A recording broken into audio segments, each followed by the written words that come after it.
5 जून 1972 उत्तराखंड पौड़ी गढ़वाल के एक घर में गूंजती हुई किलकारी आज चिंगारी बन चुकी है। पूरे उत्तर प्रदेश में आज बुलडोजर बाबा की बात की जा रही है। जी हां, हम बात कर रहे हैं भगवाधारी योगी आदित्यनाथ की, जो अब दूसरी बार उत्तर प्रदेश के मुख्यमंत्री बनकर इतिहास रचने जा रहे हैं। देखिए हमारी ये खास रिपोर्ट।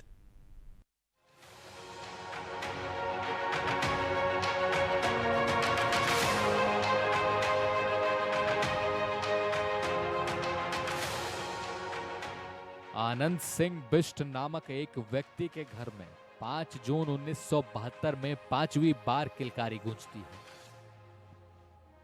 घर में खुशी का माहौल छा जाता है। फिर परिवार वाले इस नवजात का नामकरण करते हैं और इस बच्चे का नाम अजय सिंह बिष्ट रखा जाता है। धीरे धीरे समय का चक्र घूमता है और हर पिता चाहता है कि उसका बेटा अपने जीवन में एक सफल व्यक्ति बने और अपना जीवन यापन कर सुख शांति भरा जीवन व्यतीत करे। ठीक वैसे ही अजय के पिता चाहते थे कि उनका बेटा स्नातक करने के बाद उनके ट्रांसपोर्ट के व्यापार में उनका हाथ बटाए। लेकिन व्यापार में कहां दिलचस्पी थी इस बालक को। 10वीं पास करने के बाद अजय ने भरत मंदिर इंटर कॉलेज में एडमिशन लिया। उसके बाद हेमवती नंदन बहुगुणा गढ़वाल यूनिवर्सिटी से गणित में स्नातक की डिग्री हासिल की और यूनिवर्सिटी में पढ़ने के दौरान ही अजय अलग अलग राजनीतिक विचारधारा के लोगों से संपर्क में आ चुके थे। उनके जीजा चाहते थे कि अजय उनके साथ एसएफआई ज्वाइन करे। लेकिन ठीक उसी वक्त अजय की मुलाकात एबीवीपी के कार्यकर्ता प्रमोद रावत से हुई और उन्होंने अजय सिंह बिष्ट को अखिल भारतीय विद्यार्थी परिषद से जुड़ने के लिए मना लिया। अब अजय सिंह बिष्ट का ये सफर योगी आदित्यनाथ का राजनीतिक सफर बन चुका था और ये 1990 का वह दौर था जब देश में राम मंदिर आंदोलन चल रहा था। लाल कृष्ण आडवाणी देश भर में रथ यात्रा कर ही रहे थे, तभी योगी आदित्यनाथ भी इस आंदोलन से जुड़ गए। इसी आंदोलन के दौरान योगी महंत अवैधनाथ से मिलते हैं और इस आंदोलन के बाद से ही उनका मन विचलित हो जाता है और घर में उनका मन लगना बंद हो जाता है, क्योंकि पहली मुलाकात में ही वो गुरु अवैधनाथ से प्रभावित हो जाते हैं और 1993 में घर छोड़कर निकलने की ठान लेते हैं। घर में नौकरी के लिए बाहर जाने की बात कहकर योगी महंत अवैधनाथ की शरण में गोरखपुर चले जाते हैं और 1 साल तक उनके घर वालों को उनकी कोई खबर नहीं होती है और 15 फरवरी 1994 में वो अपने गुरु से दीक्षा लेते हैं और तभी उनका नाम योगी आदित्यनाथ रखा जाता है।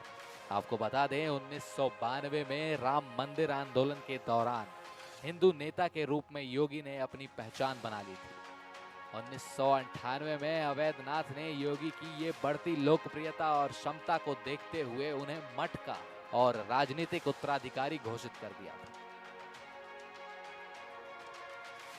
एक हत्याकांड जो योगी को सुर्खियों में ले आया। 1999 में महाराजगंज के पंचरुखिया में हुए गोली कांड में सपा नेता सत्यप्रकाश यादव की मौत हो जाती है। आरोप योगी आदित्यनाथ पर लगता है। कल्याण सिंह के नेतृत्व वाली भाजपा सरकार ये मामला सीबीसीआईडी को सौंप देती है। हालांकि जांच के बाद योगी को क्लीन चिट दे दिया जाता है।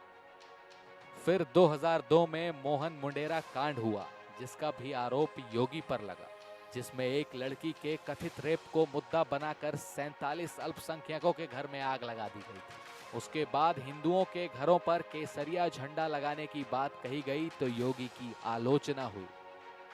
ऐसी कई घटनाओं के बाद योगी गोरखपुर के हीरो बन गए और उनके समर्थकों ने नारा लगाना शुरू कर दिया। नारा कुछ इस प्रकार था कि गोरखपुर में रहना है तो योगी योगी कहना होगा। 2002 में योगी ने युवा वाहिनी संगठन बनाया। गोरखपुर से शुरू हुआ ये संगठन पूर्वांचल में फैलने लगा। संगठन का उद्देश्य हिंदू विरोधी राष्ट्र विरोधी गतिविधियों पर नियंत्रण करना बताया गया। 2002 में राधा मोहन दास अग्रवाल हिंदू महासभा की टिकट से चुनाव लड़े और जीते भी। 1998 में पहला संसदीय चुनाव गोरखपुर से लड़े और जीते। 2014 तक लगातार 5 बार गोरखपुर से सांसद रहे।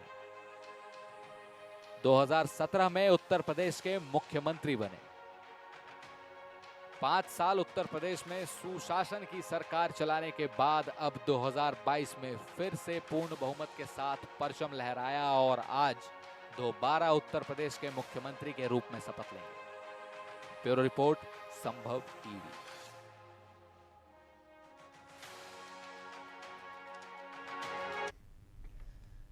और वहीं देश की जनता पर एक बार फिर महंगाई की मार पड़ी है। आज पेट्रोल और डीजल के दामों में फिर से बढ़ोतरी हुई है। दिल्ली में पेट्रोल और डीजल के दाम 80 पैसे बढ़ गए हैं, जिसके बाद राजधानी में 1 लीटर पेट्रोल की कीमत 97 रुपए 81 पैसे और 1 लीटर डीजल की कीमत 89 रुपए 7 पैसे हो गई है। 4 महीने से ज्यादा के अंतराल के बाद मंगलवार को पहली बार इन कीमतों में बदलाव किया गया था, जिसके बाद आज तीसरी बार ईंधन महंगा हुआ है। देश की आर्थिक राजधानी में 1 लीटर पेट्रोल की कीमत 112 रुपए 51 पैसे और 1 लीटर डीजल की कीमत 96 रुपए 70 पैसे हो गई है। यहाँ पेट्रोल की कीमतों में 84 पैसे और डीजल की कीमत में 85 पैसे की बढ़ोतरी हुई। हाल ही में कच्चे तेल की कीमतों में तंग आपूर्ति की दर से लगभग 35 से 40% की वृद्धि हुई है। आशंका ये भी है कि रूस के खिलाफ मौजूदा प्रतिबंध के ज्यादा वैश्विक आपूर्ति को कम कर दिया जाएगा और विकास को प्रभावित करेंगे। कच्चे तेल की कीमत सीमा भारत के लिए चिंता का विषय है, क्योंकि इससे पेट्रोल और डीजल 15 से 25 रुपए महंगा हो सकता है। फिलहाल भारत अपनी जरूरत का करीब 85% कच्चे तेल का आयात करता है। तो दिल्ली में 80 पैसे रेट बढ़ा है। पेट्रोल और डीजल की कीमतों में जिस तरह से दाम बढ़े हैं और 80 पैसे के रेट बढ़ रहे हैं और लगातार देखिए बढ़ोतरी देखने को मिल रही है। जो आम जनता है उस पर लगातार इसका प्रभाव देखने को मिल रहा है। उसकी वजह से सिर्फ लोगों को वाहन चलाने में तंगी नहीं महसूस हो रही, बल्कि उसकी वजह से ट्रांसपोर्टेशन का जो खर्च है वो सीधे सीधे सब्जी मंडियों पर पड़ता हुआ नजर आता है। और सब्जी बाजार अगर खुद ब खुद हर चीज महंगी बताएगा तो एक आम व्यक्ति अपनी थाली में, पूरे खाने में एक कमी महसूस करेगा। तो आप साफ तौर पे महसूस कर सकते हैं कि ये बढ़ोतरी बेहद परेशानीजनक है तमाम लोगों के लिए, आम जनता के लिए। और वहीं झज्जर के गांव तालाब निवासी प्रवीण नामक के युवक ने तालाब में कूदकर आत्महत्या कर ली। शव का पोस्टमार्टम कराकर परिजनों को सौंप दिया गया है। पुलिस के अनुसार प्रवीण दिमागी रूप से परेशान था और 3 दिनों से घर से लापता था। उसके परिजनों के जरिए उसकी तलाश की जा रही थी। परिजनों ने सीसीटीवी फुटेज को खंगाला तो परिवार को प्रवीण कुएं में छलांग लगाता हुआ नजर आया और जब कुएं में से लाश निकाली गई तो प्रवीण का शव बरामद हुआ। पुलिस ने आत्महत्या का मामला दर्ज कर कार्यवाही शुरू कर दी है। और वहीं उत्तर प्रदेश के हमीरपुर में टैंकर से पेट्रोल पंप में फ्यूल लोडिंग के वक्त आग लग गई। टैंक में रिफिलिंग करते समय लगी आग के बाद पेट्रोल पंप कर्मियों ने आनन फानन में फायर ब्रिगेड को सूचना दी, जिसके बाद फायर ब्रिगेड और कोतवाली पुलिस ने मौके पर पहुंचकर आग पर काबू पाया। आपको बता दें कि ये मामला सदर कोतवाली क्षेत्र के पुलिस अधीक्षक और जिलाधिकारी कार्यालय के सामने स्थित पेट्रोल पंप का है। तो तस्वीरों से आप जायजा ले सकते हैं कि आखिरकार किस तरह ये घटना घटी है। आग धधक रही है और लगातार पुलिस की तरफ से भी छानबीन की जा रही है कि एकदम से कैसे रिफिलिंग के वक्त ये आग की घटना देखने को मिली।